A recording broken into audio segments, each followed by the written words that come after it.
పాస్కా మహోత్సవ కాలములో 6వ ఆదివారపు వాక్య పరిచర్యలో మనందరం ఉన్నాం.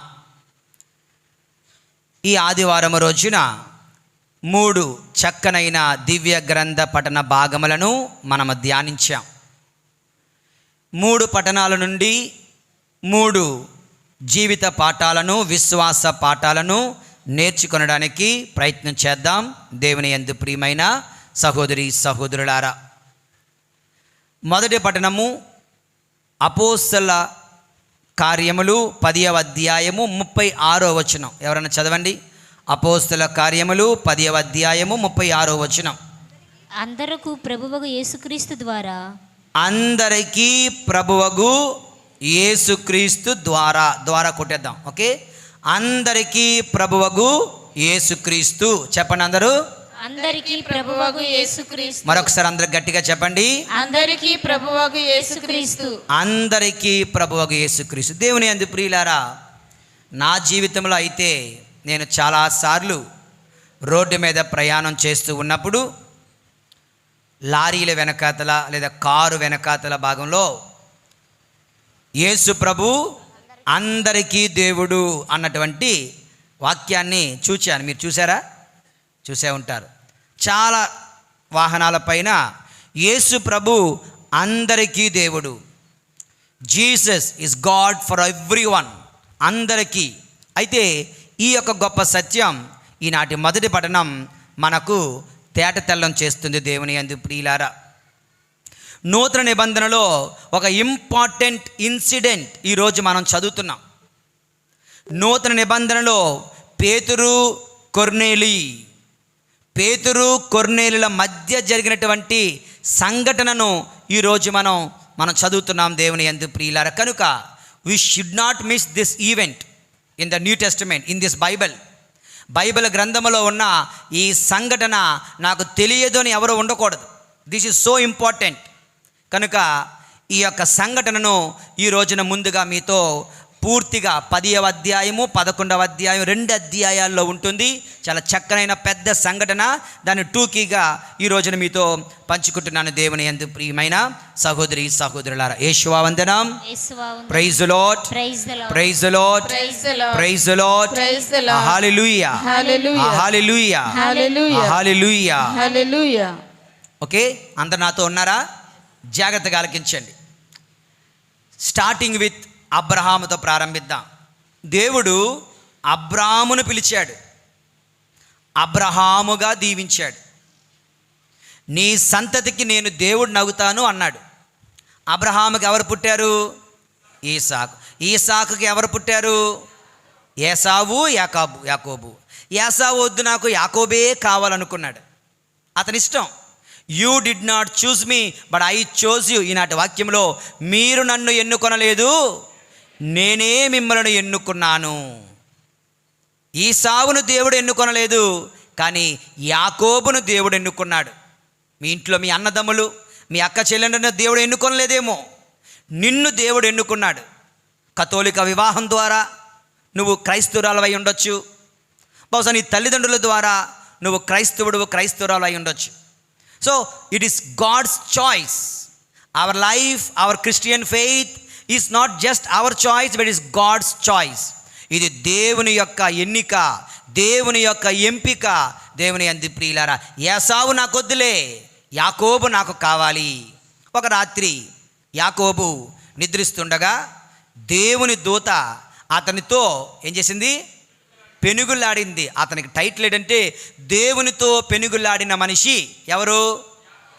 దేవునితో పెనుగులాడి. రాత్రంతా ఫైటింగ్, కుస్తీ పడుతున్నారు. తెల్లవారిపోతుంది, సూర్యుడు ఉదయిస్తున్నాడు. అంటాడు దేవదూత, అరే బాబు నన్ను వదిలే, ఇంక చాలు అంటే, నో, నేను వదలను. నువ్వు నన్ను దీవించేంత వరకు నేను నిన్ను వదలనంటే వదలను. అప్పుడు దేవదూత అంటాడు, నువ్వు మీ అమ్మ కడుపులో ఉన్నప్పుడే మీ అన్నతో పోరాడావు, గెలిచావు.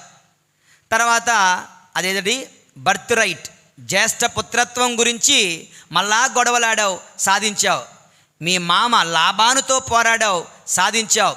భార్య కొరకు పోరాటం చేశావు, సాధించావు. మనుషులతో పోరాడి గెలిచావు.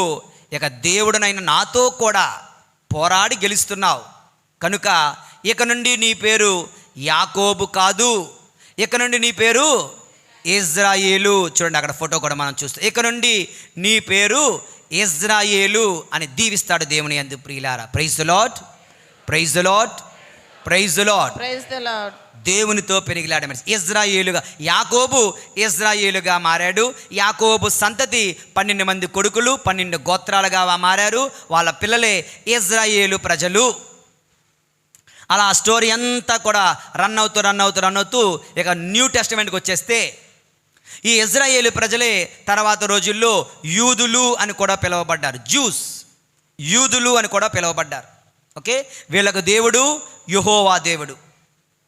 వీళ్ళు ఏమనుకున్నారంటే యెహోవా మాకు మాత్రమే దేవుడు, ఎందుకంటే మేము విశ్వాసులము, మిగిలిన వాళ్ళందరూ అవిశ్వాసులు. మేము దేవుని బిడ్డలము, మిగిలిన వాళ్ళందరూ అన్యులు. అన్యులు అనగా విగ్రహారాధన చేసేవాళ్ళు, అన్యులు అనగా యెహోవా దేవుడు అంటే ఎవరో తెలియని వాళ్ళు, అన్యులు అనగా నిజమైన దేవుణ్ణి ఆరాధింపని వాళ్ళు.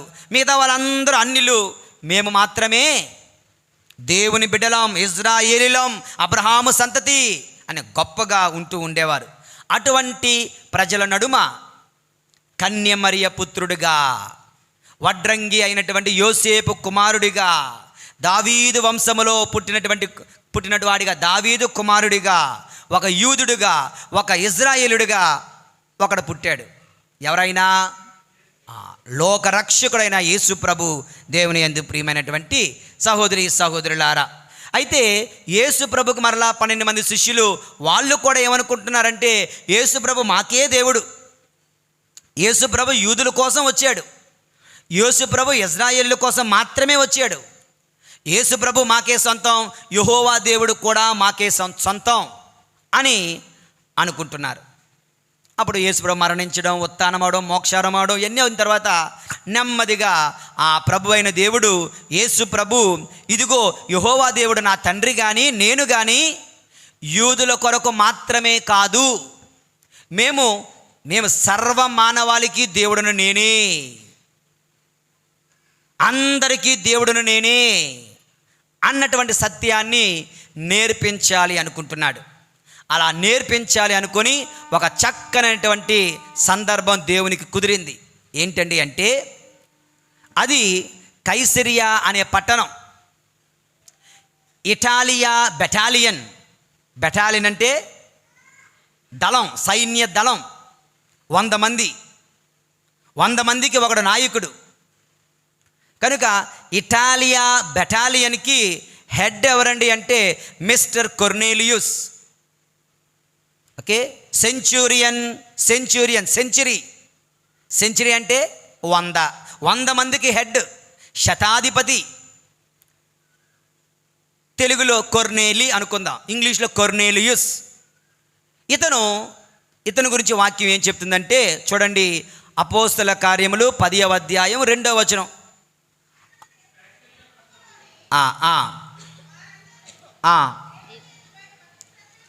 అతను దైవభక్తి కలవాడై ఉండెను. అతడు అనేకమైన పేద సాధలకు సహాయం చేస్తూ పుణ్యకార్యాలు చేస్తూ జీవించుచుండెను. దేవుని యందు ప్రియులు అనే తర్వాత నేను చదువుతాను చూడండి. అతని కుటుంబంలోని వారందరూ చెప్పనందరూ దేవుని యందు భక్తి శ్రద్ధలు కలిగి ఉండిరి. అతడు పేద సాధలకు దాన ధర్మములు చేయుచు సదా దేవుణ్ణి ప్రార్థించుచుండెను. ఏ దేవుణ్ణి ప్రార్థిస్తున్నాడో చెప్పలేదు కానీ నిజమైన దేవుడు, నన్ను సృష్టించిన దేవుడు అని ప్రార్థిస్తున్నాడేమో.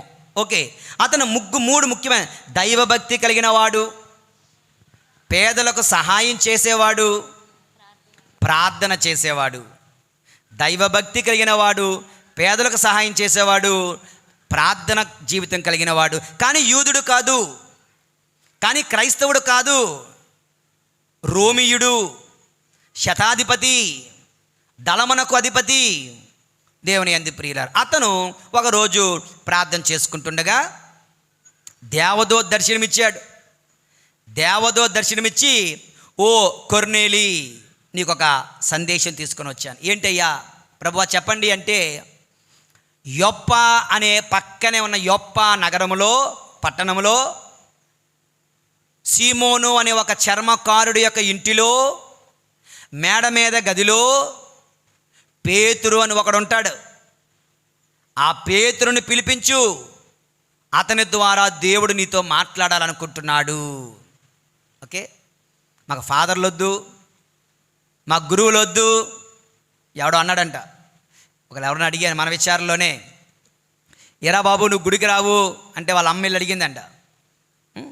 వాళ్ళ అమ్మల్ని అడిగితే నేను గుడికి రాను, ఇంట్లోనే జపం చెప్పేసుకుంటాను, ఇంట్లోనే ప్రార్థన చేసేసుకుంటాను. అది శాతాను యొక్క కుయుక్తి, శాతాను యొక్క తంత్రం. మంచిగా ఆలోచిస్తున్నట్లు చేస్తుంది, కానీ అది మంచి ఆలోచన అయితే మాత్రం కాదు.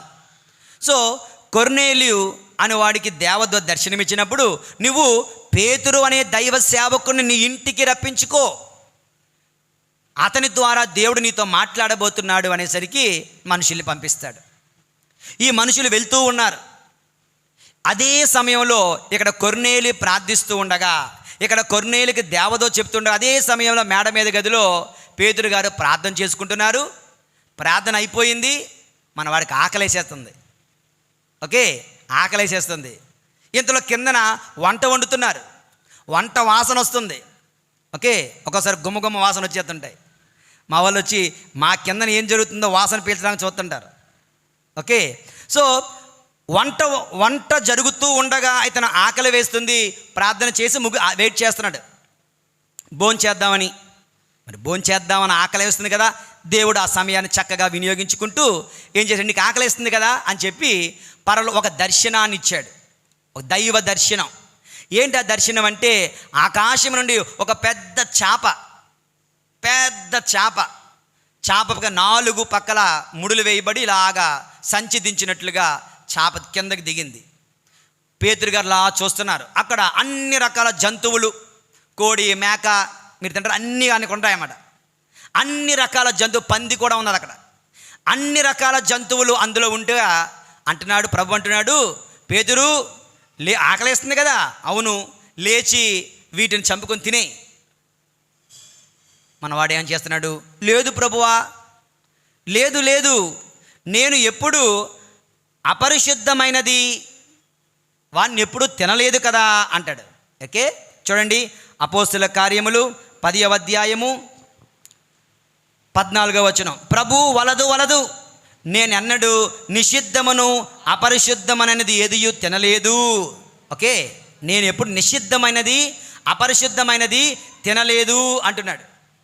అప్పుడు 15వ వచనంలో దేవుడు అంటున్నాడు, ఆ తర్వాత చెప్పండి అందరూ, దేవుడు పవిత్రపరిచిన దానిని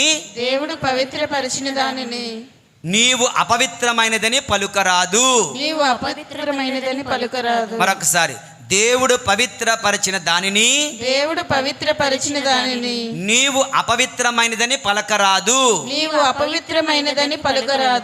దేవుడు అన్నిటినీ తీసుకొని వచ్చి తినవయ్యా అంటే, ఆహా, నువ్వు నిషిద్ధమైన భోజనం నాకు ఇస్తున్నావు, అపరిశుద్ధమైన భోజనం తినమంటావా, నేను తినను అంటే దేవుడి కన్నా పరిశుద్ధులాగా యాక్టింగ్ చేస్తున్నాడు. ఒకసారి అనిపిస్తుంది, మరిద్దరు బొమ్మ తీసి మిమ్మల్ని కూర్చోబెడదామా ఇక్కడ అనిపిస్తుంది.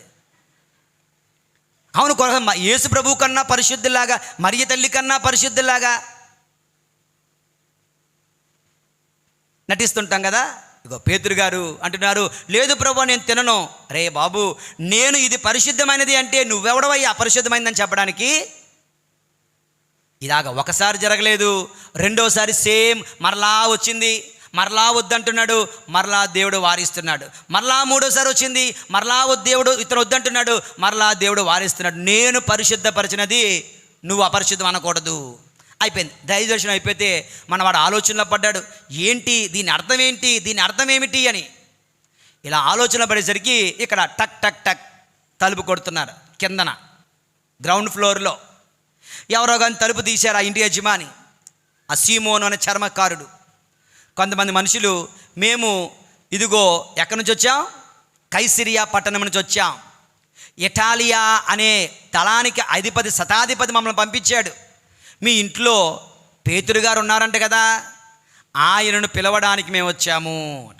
కింద నుంచి అంటున్నారన్నమాట, ఓ పేతురు, నీ గురించి ఎవరో వచ్చారయ్యా, కిందకి దిగిరా అని. వెంటనే ఆకాశం దేవదూత, పేతురు వారితో వెళ్ళడానికి వెనుకడుగు వెయ్యకు, వెళ్ళు అని దేవదూత చెప్తాడు. ఇందులో ఏదో గొప్ప పరమరహస్యం ఉంది అంటూ ఇక పేతురు, వాళ్ళు మామూలుగా రోమీయులతో యూదులు స్నేహం చెయ్యరు. వాళ్ళతో మాట్లాడితే మైలు పడిపోతాం, వాళ్ళతో స్నేహం చేస్తే మైలు పడిపోతాం అనుకునేవాళ్ళు. కనుక వెనక ముందు ఆలోచించుకు, నేను వెళ్ళమన్నప్పుడు నువ్వు వెళ్ళాలి అంటే వాళ్ళ వెనకాత వెళ్తా ఉన్నాడు. అక్కడికి వెళ్ళేసరికి ఇంతలో శతాధిపతి ఏం చేశాడు? శతాధిపతి పేరేంటి చెప్పండి గట్టిగా. ఇది ఈ ఇన్సిడెంట్ నాకు తెలియదు అని అనకూడదు ఎవరు, అందుకే వివరంగా నీట్గా చెప్తా ఉన్నాను. సో ఇక్కడ శతాధిపతి ఏం చేశాడు? తన చుట్టాలని, తన బంధువులను, ఎవరెవరికైతే ఇతని వలె దైవభక్తి ఉందో, ఇతని వలె మంచి పనులు చేస్తున్నారో, ఇతని వలె కొన్ని పుణ్య జీవితం జీవిస్తున్నారో, రక్షణ పొందని ఆలోచిస్తున్నారో, అటువంటి వారందరినీ కూడా పిలిపించి వాళ్ళ ఇంటిలో చిన్న ప్రేయర్ మీటింగ్కి రెడీ చేసేసాడు. ప్రేయర్ మీటింగ్కి అందరూ రెడీ, ఫాదర్ గారు రావాలంతే. ఫాదర్ గారి పేరేం పేరు? Father Peter, the first Pope. దేవుని యందు ప్రియులారా, ఇక పేతురు గారు వచ్చేసరికి ఇక ఆయన అంటున్నాడు, నేను మధ్యాహ్నం వేళలో ప్రార్థన చేసుకుంటుండగా దైవం దర్శనమిచ్చి, ఇదిగో పేతురు ఇక్కడ యొప్పాలో ఉన్నారు, రమ్మని చెప్పారు, నాకు ఇది వచ్చింది, అందుకే నేను పిలిచానయ్యా అని కొర్నేలు అంటాడు. ఇక అప్పుడు ఆయన చెప్తున్నాడు, నేను నీ దగ్గరికి ఎందుకు వచ్చినా తెలుసో, అక్కడ నాకు కలిగిన దర్శనం ఏంటో తెలుసా? ఇది ఇలా చేప దిగి రావడం, అంత పెద్ద దుప్పటి లాంటి చేప దిగి రావడం, అందులో అన్ని రకాల జంతువులు ఉండడం, నేను తినమని చెప్పడం, నేను తిన్నానడం, నేను పరిశుద్ధపరిచింది నువ్వు అపవిత్ర పరిశుద్ధ అనకూడదని చెప్పడం, ఇవన్నీ చెప్పేసరికి అప్పుడు అర్థమవుతుంది. ఇప్పుడు నాకు అర్థమవుతుంది ఏంటంటే 36వ వచనం, అందరికీ దేవుడు 34 నుంచి, దేవుడు ఎట్టి పక్షపాతము లేక, దేవునికి నో పార్షియాలిటీ, దేవునికి పక్షపాతము లేనివాడు. దేవుని యందు ప్రియులారా, ఎటువంటి పక్షపాతము లేకుండా అందరినీ సమదృష్టితో చూచినని నేను ఇప్పుడు గుర్తించి తిని, దేవునికి భయపడుచు సత్ప్రవర్తన కలిగి కలవాడు ఏ జాతి వాడైనా దేవునికి అంగీకార యోగ్యుడే. అందరికీ ప్రభువు యేసుక్రీస్తు ద్వారా దేవుడు ఇశ్రాయేలు ప్రజలకు శాంతి సువార్త ప్రకటించుటకు మీరు ఎదిగింది అంటూ ఇలాగా యేసు ప్రభు గురించి బోధించడం మొదలు పెడతారు. అవన్నీ వాళ్ళు విన్నారు, జస్ట్ విన్నారు, విశ్వసించారు. తర్వాత ఏం జరుగుతుందండి? దేవుని యందు 44వ వచనం చదవండి.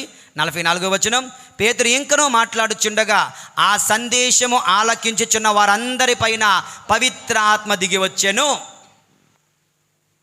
వండర్ఫుల్ థింగ్ కదా. నువ్వేం చేయాల్సిన అవసరం లేదు. నువ్వు దేవాలయానికి వచ్చి ప్రతి ఆదివారము చక్కగా దేవుని వాక్యాన్ని విని విశ్వసిస్తే చాలమ్మా, నువ్వు పవిత్రాత్మతో నింపబడతావు. ఏం నొప్పి నాకు అర్థం కాదు. ఆదివారం గుడికి రావడానికి ఏమి నొప్పి? 10 నిమిషాలు దేవుని వాక్యాన్ని ఆలకించడానికి.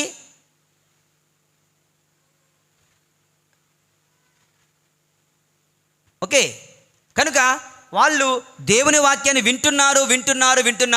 వాళ్ళందరూ కూడా you know that they were not baptised. వాళ్ళకి జ్ఞానస్నానం లేదు. ఇంకా వాళ్ళకి జ్ఞానస్నానం లేదు, కానీ జ్ఞానస్నానానికి సమానమైన విశ్వాసం అయితే ఉంది. కనుక దేవుడు వారిని పరిశుద్ధ ఆత్మతో అభిషేకించాడు. తర్వాత అంటున్నాడు, మరి మీరు ఆల్రెడీ పరిశుద్ధాత్మ పొందుకున్నారు, ఇక మీకు జ్ఞానస్నానం ఇవ్వకుండా ఎవడో ఆపగలడు, కనుక నేను మీ అందరికీ జ్ఞానస్నానం ఇస్తున్నాను అంటూ తర్వాత వాళ్ళందరికీ పేతురు గారు జ్ఞానస్నానం ఇవ్వడం జరిగింది. దేవుని యందు ప్రియమైనటువంటి సహోదరి సహోదరులారా, what a wonderful incident, what a wonderful scene, drama కదా. దేవుని యందు ప్రియులారా, ఈ యొక్క సంఘటన ద్వారా ప్రభు మనకి ఏం నేర్పిస్తున్నారు? కొన్ని పాఠాలు. మొట్టమొదటిది, మన దేవుడు అందరికీ దేవుడు. Jesus Christ is God of all nations, all peoples. ప్రజలందరికీ ఆయనే దేవుడు, ప్రజలందరికీ ఆయనే రక్షకుడు, ప్రజలందరికీ ఆయనే ప్రభువు, ప్రజలందరికీ ఆయనే రాజు. ఇది మన దేవుడు. ఇంత అందరికీ దేవుని సత్యం ఈ సంఘటన ద్వారా మనకు తెలుస్తుంది. Praise the lord, praise the lord, hallelujah, hallelujah, hallelujah. ఇక రెండవది, ఇందులోనే ఈ సంఘటన ద్వారా మనం నేర్చుకోవచ్చు, మన దేవునకు ఎటువంటి పక్షపాతము చూపడు. దేవుని యందు ప్రియుల చెప్పని అందరూ, మన దేవునకు ఎటువంటి పక్షపాతము ఉండదు. యేసు అందరికీ దేవుడు, యేసు పక్షపాతము చూపని దేవుడు.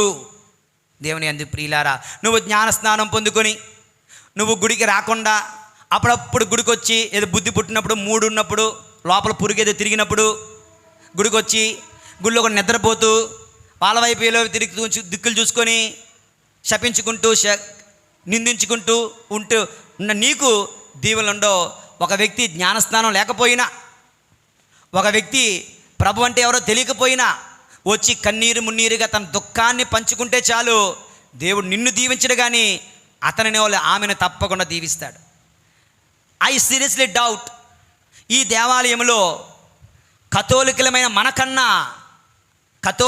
మనకన్నా అన్యులే ఎక్కువగా దీవింపడ్డారనడంలో ఎటువంటి అతిశయోక్తి లేదు. నిజం, పచ్చి నిజం. ఎందుకంటే దేవునికి పక్షపాతము ఉండదు. ఎటువంటి పక్షపాతము లేనివాడు మన దేవుడు. దేవుని యందు ప్రియమైనటువంటి సహోదరి సహోదరులారా, మూడవది, చాలాసార్లు మనందరికీ ఒక డౌట్ ఉంటుంది, ఫాదర్ గారండి, క్రైస్తవులైనా మోక్షానికి వెళ్ళేది, జ్ఞానస్నానం పొందిన కథోలికులైన ఆర్సిఎం సంఘస్థులైనా మోక్షానికి వెళ్ళేది, హైందువులు మోక్షానికి వెళ్ళరా? దానికి సమాధానం ఇదే. ఎవడైనా కానీ, ఏ మతం వాడైనా, ఏ జాతి వాడైనా, ఏ దేశం వాడైనా, ఏ కులము గోత్రము వాడైనా ధర్మమును పాటిస్తే, మంచిని చేస్తే ఆయనకు ఆమోదయోగ్యుడే. గుర్తుంచుకో. అయితే నేను కూడా గుడికి రాకుండా ఇంటి దగ్గర ధర్మాన్ని పాటిస్తాను. నో నో నో, మనకు అలా కాదు. ఎందుకండి అంటే వాళ్లకు ప్రభువు గురించి చెప్పేవాడు లేడు కనుక ఆ ఎక్సెప్షన్. అర్థమవుతుందా? బస్సు ఉంటుంది, ముందున కొంచెం physically challenged, specially abled, disabled, okay, వాళ్ళకు 2 కుర్చీలు ఉంటాయి, 2-3 వరుసలు వదిలేస్తారు. నేను వెళ్ళి అందులో కూర్చుంటానంటే అవ్వదు. అది నీకు 2 కాళ్ళు ఉన్నాయి, వాళ్ళకి లేవేమో. నీకు 2 చేతులు ఉన్నాయి, వాళ్ళకి లేవేమో. నీకు 2 కళ్ళు ఉన్నాయి, వాళ్ళకి లేవేమో. నువ్వు మాట్లాడే శక్తి ఉంది, వాడికి మగవాడేమో. కనుక వాళ్ళకది 2 కాళ్ళు ఉన్నవాడు వెనక్కి వెళ్ళు, ఖాళీ ఉంటే కూర్చోలేదు, నిల్చో. వాళ్ళు కూడా నిల్చోవాలి అన్నకు వీల్లేదు. వాడి కేసు వేరు, నీ కేసు వేరు. వాడి సిచ్యువేషన్ వేరు, నీ సిచ్యువేషన్ వేరు. వాడి పరిస్థితి ఏంటంటే అవలక్షణాలు ఉన్నాయి పాపం కదా. అలాగే ఇతర మతాల వారు, ఇతర జాతుల వారు, ఇతర దేశాల వారు, ఇతర గోత్రాల వారు, వారికి యేసు ప్రభు గురించి బోధించడానికి ఎవరు లేరు. మీలాగా ఒకడు ఉన్నట్టు, మీకు ఒకడు ఉన్నట్టు, మీకు ఒకడు ఏడ్చినట్టు, ఓకే, మీకు ఒకడు వాక్యాన్ని బోధించినట్లు వారికి ఎవరు లేరమ్మా. మీకు దేవాలయం ఉన్నట్టు వారికి దేవాలయం లేదండి. మీకు బైబిల్ గ్రంథం ఉన్నట్టు తెలిసినట్టు చదువు వాళ్ళకి లేదండి. వాళ్ళకి సత్యోపదేశం తెలియదు, వాళ్ళకి దివ్య సప్సాదం తెలియదు, వాళ్ళకి మరియ తల్లి గురించి తెలియదు, వాళ్ళకి జపమాల గురించి తెలియదు, వాళ్ళకి ప్రభుని యొక్క మరణం గురించి, శ్రమల గురించి, ఉత్థానం గురించి తెలియదు, పాప క్షమాపణ తెలియదు. కనుక అటువంటి ప్రజలకు వారు ధర్మం పాటిస్తే చాలేమో, వారు నీతిగా ఉంటే చాలేమో. But whereas for you and for me, your case and my case is different. మనం హెచ్చింపబడిన వాళ్ళం, ఎక్కువగా దీవింపబడిన వాళ్ళం, కృపావర్షంతో నింపబడిన వాళ్ళం. ఏంటి ఆ కృపావర్షం అంటే? నీకు జ్ఞానస్నాన వరము, నీకు దివ్య సత్ప్రభు యేసు ప్రభుని స్వీకరించే వరము, దివ్య మందసము, యేసు ప్రభుని ఆరాధించే వరం, యేసు ప్రభుని కళ్ళతో చూచే భాగ్యం, పాప సంగీతం, నీ గుండెలో ఉన్న పాపాలన్నీ ఒప్పుకునే క్షమాపణ పొందే భాగ్యము, భద్రమైన అభ్యంగం, పరిశుద్ధాత్మ అభిషేక భాగ్యము, మరియ తల్లి ప్రార్థనా సహాయము, పునీతుల ప్రార్థనా సహాయము, జపమాల సహాయము, సిలువ మార్గము, వాట్ నాట్ ఎవ్రీథింగ్.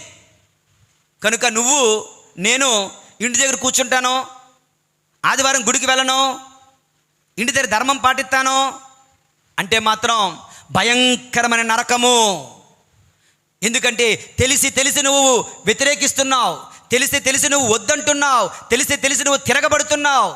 దేవుని యందు ప్రియమైనటువంటి సహోదరి సహోదరులారా, that will be the greatest danger for your life. ఈరోజు దేవుడు ఏదో కొంచెం ఎండ తగ్గించాడేమో.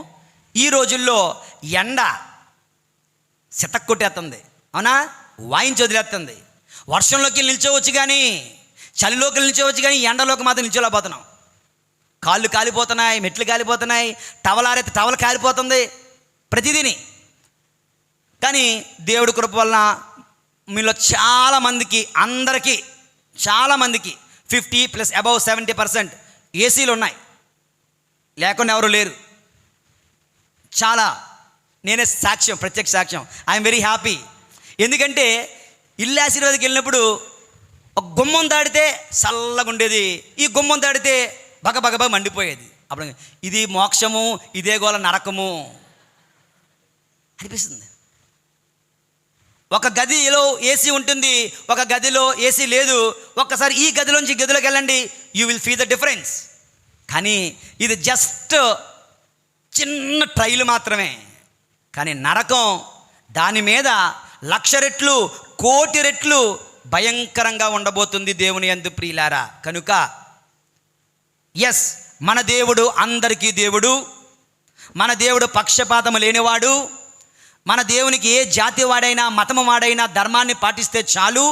కానీ క్రైస్తవులమైన మనకు మాత్రము విశ్వసించాలి, ఆయన ఆజ్ఞలు పాటించాలి, ఆయనకు విధేయించాలి, ఆయన చూపిన మార్గములో నడిచి తీరాలి.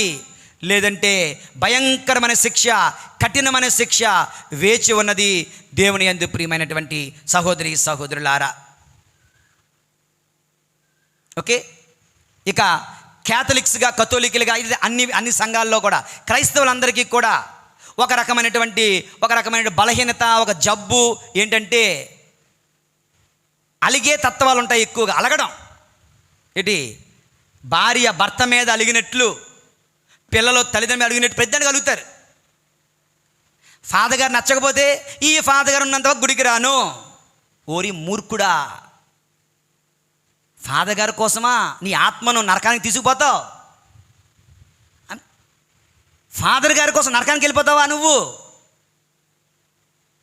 Priest is nothing, he is just the mediator. Don't look at the priest, look at that person who is on the screen, Jesus Christ. It is he. అతను చూడండి, అతని కోసం రండి, గురువుల కోసం కాదు, గురువుల కోసం కానే కాదు, గుర్తుంచుకోండి. ఓకే, ఇది దేవుని యందు ప్రియులారా మొదటి పట్టణం మనకు నేర్పుతున్నటువంటి గొప్ప పాఠం. యేషువా వందనం, యేషువా స్తోత్రం, praise the lord, praise the lord, praise the lord, hallelujah, hallelujah, hallelujah, hallelujah, hallelujah, hallelujah. ఇక రెండవ పట్టణం దేవుని యందు ప్రియులారా, ఒకే ఒక్క వచనం చదువుకుందాం. యోహాను గారు రాసిన మొదటి లేఖ 4వ అధ్యాయం 8వ వచనం చదవండి ఎవరన్నా. దేవుడు ప్రేమ స్వరూపి. చెప్పనందరూ దేవుడు ప్రేమ స్వరూపుడు. మళ్ళీ అందరూ గట్టిగా దేవుడు ప్రేమ స్వరూపుడు. ఇంకొకసారి గట్టిగా దేవుడు ప్రేమ స్వరూపుడు. అంతే. God is love, God is love. దేవుడు ప్రేమ స్వరూపుడు. దేవుని ప్రేమ ఎల్లలు లేని ప్రేమ, దేవుని ప్రేమ స్థిరమైన ప్రేమ, దేవుని ప్రేమ అంతము లేని ప్రేమ, దేవుని ప్రేమ రక్షించు ప్రేమ, దేవుని ప్రేమ క్షమించే ప్రేమ, దేవుని ప్రేమ బంగారు ప్రణాళికలు కలిగిన ప్రేమ, దేవుని ప్రేమ వ్యక్తిగతమైన ప్రేమ, నిన్ను నన్ను ప్రతి ఒక్కరిని తన సొంత బిడ్డగా ప్రేమించే ప్రేమ దేవుని యందు. ఇంత గొప్ప ప్రేమ మన దేవుని ప్రేమ. ఒక చిన్న ఉదాహరణ చెప్తాను. ఎప్పుడో చెప్పినట్లున్నాను కొన్ని సంవత్సరాల క్రితం. ఒకనొక ఊరిలో 2 ఫ్రెండ్స్ ఉన్నారట, స్నేహితులు. 2 కూడా చిన్నప్పటి నుంచి కలిసి చదువుకున్నారు, LKG నుంచి కూడా 10th క్లాస్ ఇంటర్మీడియట్ వరకు. ఆ తర్వాత 2 వేరు వేరు మార్గాలు చూసుకున్నారు. ఒకడేమో ఇంజనీర్ అయ్యాడు, ఒకడేమో డాక్టర్ అయ్యాడు. ఓకే, ఇంజనీర్ చాలా డబ్బు సంపాదించాడు, ధనవంతుడైపోయాడు. డాక్టర్ గారు కూడా అంతో ఇంతో సంపాదించారు. కాకపోతే ఇంజనీరు దేవుడంటే పెద్దగా పట్టించుకోడు. క్రైస్తవుడే, అది గుడికి వెళ్ళడు. గుడి అవసరంలే, దేవుడు అవసరంలే, ప్రార్థన అవసరంలే. అతనికి అతని ఉద్యోగం, అతని వ్యాపారం, అతని సంపద, అతని ఇల్లు, అతని భూమి, అతని బ్యాంక్ బ్యాలెన్స్, అతని భార్య, అతని బిడ్డలు, అతని తల్లిదండ్రులే లోకం. మరొకటి లోకం లేదు. కానీ ఈ డాక్టర్ గారు తన ఉద్యోగం, తన వ్యాపారం, తన ధర్మం అన్నీ పాటిస్తూ తన కుటుంబాన్ని ప్రేమిస్తూ అంతకంటే ఎక్కువగా దేవునికి విలువనిస్తూ దేవుని ప్రార్థిస్తూ జీవిస్తూ ఉన్నాడు. దేవుని యందు ప్రియులారా, ఒక రోజున క్లాస్మేట్స్ గ్యాదరింగ్, అందరూ కలిసి, వీళ్ళిద్దరూ కూడా కలిశారు. అందరూ వెళ్ళిపోయి వీళ్ళిద్దరూ బెస్ట్ ఫ్రెండ్స్ కనుక మరి కొంతసేపు ఎక్కువ మాట్లాడుతూ ఉన్నారు. ఇలా మాట్లాడుతూ సబ్జెక్ట్ గాడ్ వచ్చింది. దేవుడు అనే సబ్జెక్ట్ వచ్చింది వాళ్ళిద్దరి మధ్యన. వచ్చి దేవుడు అది లేదు, నాకేం ఇష్టం ఉండదు, వేస్ట్, నాకు నా అమ్మ నాన్న ఉన్నారు చాలు, నాకు నా భార్య పిల్లలు ఉన్నారు చాలు, నాకు నా వ్యాపారం, ఉద్యోగం, డబ్బులు గిబ్బులు చాలా ఉన్నారు చాలు, ఇంక నాకేం వద్దు. చాలా ప్రయత్నం చేశాడు డాక్టర్ గారు దేవుని గురించి చెప్పడానికి, దేవుని ప్రేమ గురించి చెప్పడానికి. వింటే కదా, వినరు కదా. చాలామంది భార్యలు చెప్తుంటారు ఇంటికి వెళ్ళి భర్తలతో, ఏమండి గుడికి రండి అని. కొంతమంది భర్తలు వెళ్ళి బతిమలాడుతుంటారు, ఏమండి మీరు ఏమమ్మ గుడికి రా అని. కొంతమంది పిల్లలను బతిమలాడతారు, కుర్రవాళ్ళు గుడికి రావట్లే. సో తల్లిదండ్రులు కుర్రల వాళ్ళని అడుగుతుంటారు, పిల్లలారా గుడికి రండి అయ్యా అని. వాళ్ళు వినిపించుకోరు, పట్టించుకోరు కదా. సో సేమ్ ఈ యొక్క ఇంజనీర్ వినిపించుకోవట్లేదు, పట్టించుకోవట్లేదు. సరే, అయితే ఒక ఛాలెంజ్, ఒక సవాలు విసురుతాను, మన ఇద్దరం ఒక డ్రామా వేద్దాం, రెడీయా అన్నాడు. ఏంటో చెప్పు అన్నాడు. నేను డాక్టర్ని కదా, నువ్వు నా హాస్పిటల్కి రా, నేను నిన్ను ఐసీయూలో పెడతాను, నీ ముక్కుకి ఆక్సిజను, నీ చేతులకి అవన్నీ గుచ్చేస్తాను, ఈసీజీలు తీసేస్తాను. సో నేను మీ ఆవిడతో, మీ అమ్మా నాన్నతో మాట్లాడతాను, నువ్వన్నీ వింటూ ఉండు చాలు. నీవు నీ తల్లిదండ్రుల ప్రేమ గొప్పదా, దేవుని ప్రేమ గొప్పదో నువ్వే తెలుసుకుందువు కానీ అన్నారు. సరే, నేను రెడీ. మా అమ్మ నన్ను వదలదు, మా నాన్న నన్ను వదలడు, మా ఆవిడ నన్ను వదలదు, మా పిల్లలు అసలు నన్ను వదలరు. సరే చూద్దాం రా అని ఇద్దరు హాస్పిటల్కి వెళ్ళారు. ఐసీయూలో పడుకోబెట్టాడు, మొత్తం సెట్ చేశారు. మనోడు ఫోన్ చేశాడు, ఇదిగో నా ఫ్రెండు, మీ ఆయన, మీ కొడుకు, మీ నాన్న హార్ట్ అటాక్ వచ్చింది, అర్జెంటుగా రావాలి అన్నారు. వాళ్ళందరూ అమ్మ నాన్న భార్య పిల్లలు లబోదిబోమంటూ ఏడ్చుకుంటూ హాస్పిటల్కి వచ్చారు. కాబట్టి కొంచెం అటు ఇటు తిరుగుతూ, ఆగండి ఆపరేషన్ జరుగుతుంది, ఆగండి చాలా కష్టం, అది ఇదని చెప్పి మొత్తానికి చేసి ఒక రోజంతా హాస్పిటల్లో పెట్టి మరుసటి రోజు నెమ్మదిగా వచ్చి పిలిచి, ఇదిగో చాలా ప్రమాదంలో ఉంది మీ ఆయన పరిస్థితి, చనిపోయేలాగా ఉన్నాడు, కనుక హార్ట్ ట్రాన్స్ప్లాంటేషన్ చేయాలి, గుండె మార్పిడి, మీ అందరు బ్లడ్ టెస్ట్లో చేశాను, మీలో ఎవరిచ్చినా సరే బతికేస్తాడు, అదృష్టం, ఇది ఇంకెవ్వరికి దొరకదు ఇలాగా. కనుక ఏమ్మా ఓ భార్యామణి సతీమణి, ఆయన పక్కనే ఉన్నాడు, వింటున్నాడు, కోమాలో ఉన్నట్టు ఉన్నాడు అన్నమాట. ఏం పర్వాలేదు, ఆయనకి ఏం వినబడదు అని కోమాలో ఉన్నాడు అని చెప్పారు. ఓకే, సో ఏమ్మా భార్యామణి, మరి నువ్వేమంటావంటే, ఏమండి ఆయన వింటలేదు కదా, వినడం లేదమ్మా, ఆయనకి వినబడదు, కోమలోకి వెళ్ళిపోయాడు. నిజమే కదా, డౌట్ లేదు కదా, డౌటే లేదు. అదంటే చూడండి, మీకు తెలియంది ఏముంది, చిన్న పిల్లలు, అపంశోభం తినే పిల్లలు, తండ్రి లేకపోయినా బతుకుతారేమో కానీ తల్లి లేకపోతే బతకలేరు, తల్లి ఉండాలి, అమ్మ అమ్మ అమ్మ అమ్మ అంటారు. కనుక ఆయన చనిపోయినా పర్వాలేదు, నేను మాత్రం నా పిల్లల కోసం బతికే ఉండాలి అన్నారు. అయితే నువ్వు గుండె ఇవ్వడానికి అవదా, అస్సలు అవ్వదు. ఓకే, దెన్ అమ్మని పిలిచారు. అమ్మని పిలిచి, అమ్మ నీ కొడుకు అంటే నీకు చాలా ఇష్టం కదా, చాలా ఇష్టం, మరి నీ కొడుకు కోసం నీ గుండెని ఇస్తావు, నీ ఎలాగా నీకు 60 సంవత్సరాలు దాటిపోయింది, అన్నీ చూసేసావు అంటే ఇచ్చేస్తాను కానండి, మా ఆయన ఉన్నాడే మందులు వేసుకోడు, నేనే మందులు ఇవ్వాలి, అన్నం తినడం నేనే అన్నం పెట్టాలి, స్నానానికి నీళ్ళు కూడా నేనే పెట్టాలి, టవల్ కూడా నేనే అందించాలి, నేను లేకపోతే ఒక్కరోజు బతకలేడు, మరి నేను చచ్చిపోతే ఆయన కూడా చచ్చిపోతాడు, అంత అలాంటి పరిస్థితి అనమాట. కనుక ఆయన కోసం నేను బతకాలి కదా, నువ్వు ఇవ్వడానికి కాదు. ఏమండి నాన్నగారు, మరి మీరైనా ఇస్తారా, ఇదిగో ఈ ఎర్రిబాగులది ఏమీ తెలియదు, చిన్నప్పుడు ఎప్పుడో 10 సంవత్సరాల వయసులో పెళ్లి చేసేసుకున్నాను, బాల్య వివాహం, అప్పటి నుంచి ఇంకా నా వెనకాతలు ఉండడమే, నేను లేకపోతే అస్సలు బతకలేదు, ఇప్పుడు నేను చచ్చిపోతే అది కూడా చచ్చిపోద్ది, కనుక ఆవిడ కోసం నేను బతకాలి, నేను కూడా ఇవ్వలేనేమో అన్నాడు.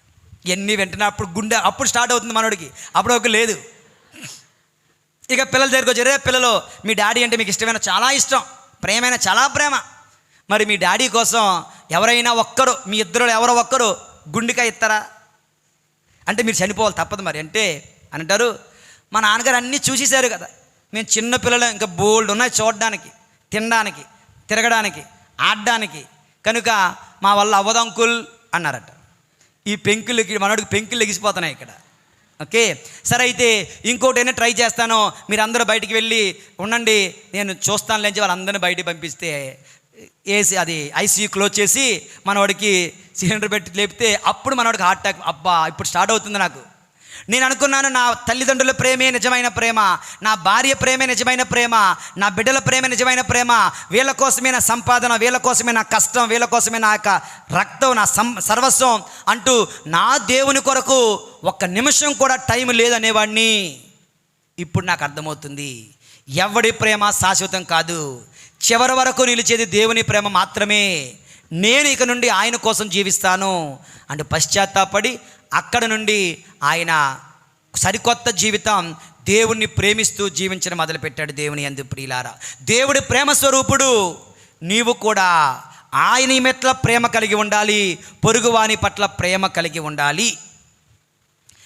The ionic thing is, okay, don't neglect the God's love. Woe to you if you neglect Jesus and his love. అయ్యో నీకు అనర్థము, యేసయ్య ప్రేమను నువ్వు విస్మరిస్తే. అయ్యో నీకు అనర్థము, యేసయ్య ప్రేమకు నువ్వు స్పందించకపోతే. అయ్యో నీకు అనర్థము, నువ్వు ప్రార్థన చేయకపోతే. అయ్యో నీకు అనర్థము, నువ్వు కృతజ్ఞత కలిగి ఉండకపోతే.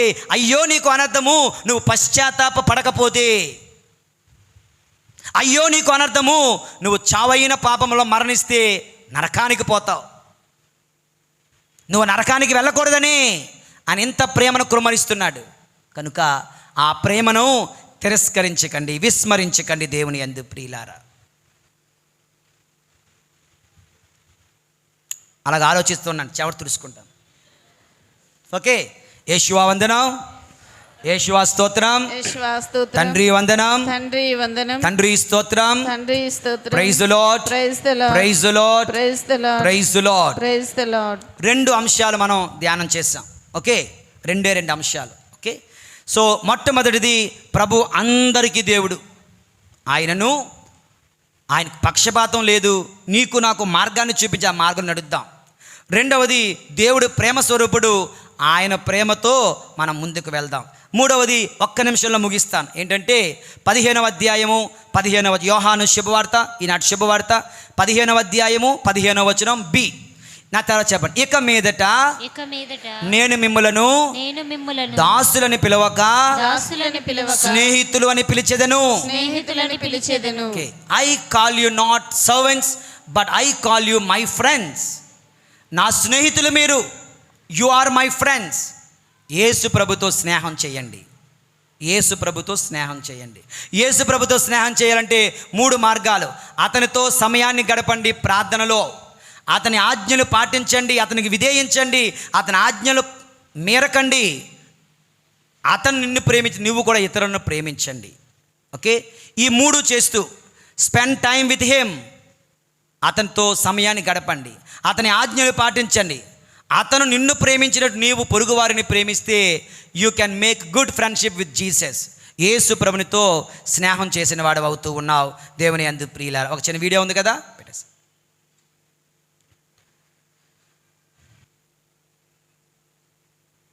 Really personal prayer. Personal prayer. Saint Alphonsus the Glory once said, "The one who prays much is likely to be saved. The one who prays little has little chance to be saved. The one who never prays has no chance to be saved." ఒక నిమిషం, అదవుతుందా? ఎక్కువగా ప్రార్థించేవాడు రక్షింపబడడానికి అవకాశం ఉంటుంది. తక్కువ ప్రార్థిస్తే తక్కువ అవకాశం రక్షింపబడడానికి. ప్రార్థనే చేయకపోతే నువ్వు రక్షింపబడలేవు. To the mentality that we do not have enough time to pray. Just think about it. When was the last time you heard someone die of starvation because they didn't have enough time to eat? Nobody's ever heard of that. Why? Because people make time to eat. They make eating a priority. Because if they don't, they will physically die. Well, the same thing is with our immortal soul. If we do not nourish our immortal soul with prayer, then the end result will be that we will spiritually die. So if we are not praying, it's not really a matter of not having enough time to pray. It's just that prayer isn't a priority for us.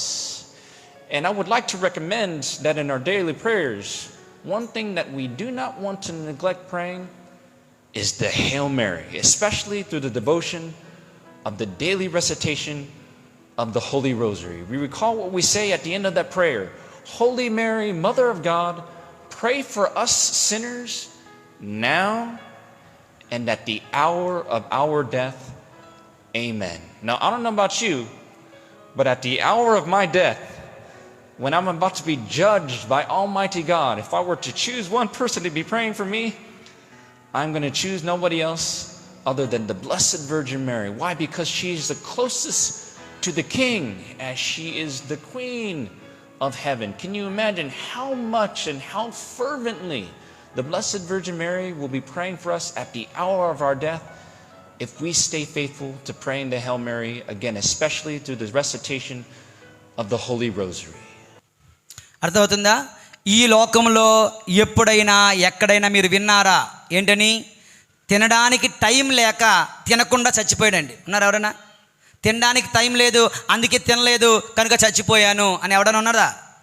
నువ్వు ఎన్ని పనులున్నా తినడానికి మాత్రం time ఉంటుంది, కానీ ప్రార్థన చేయడానికి మాత్రం time లేదని ఎలాగంటున్నావు? ప్రార్థన చెయ్యకుండా నువ్వు జీవిస్తే నువ్వు ఆత్మీయంగా చచ్చిపోతున్నావు, గుర్తుంచుకోండి. ముఖ్యంగా ప్రార్థనలో మంగళవార్త జపం, ముఖ్యంగా జపమాల ప్రార్థన, ముఖ్యంగా దేవుని యందు ప్రియులారా, మీ కుటుంబాలలో దీవెనలు కోరుకుంటున్నారా? మీ పిల్లలకు భవిష్యత్తును కోరుకుంటున్నారా? చక్కని వివాహాలు కోరుకుంటున్నారో? ఎన్నెన్నో సంవత్సరాలుగా పెళ్ళిళ్ళు లేక, ఉద్యోగం లేక స్తంభించిపోయినాయి మీ జీవితాలు. అయితే కుటుంబ సమేతంగా జపమాలను జపించండి. ముఖ్యంగా ఈ మే నెలలో, అది సంవత్సరం పొడవునా కుటుంబ సమేతంగా జపమాలను జపించండి. అద్భుతాలు చవి చూస్తారు. దేవుడు అంటున్నాడు, నేను మిమ్మలను దాసులను పిలవక స్నేహితులు అని పిలుస్తాను. అతని స్నేహములో జీవిద్దాం. పరిశుద్ధుడైన దేవుడు మన దీవింతురుగాక. పితా పుత్ర పరిశుద్ధాత్మ నామమున ఆమేన్.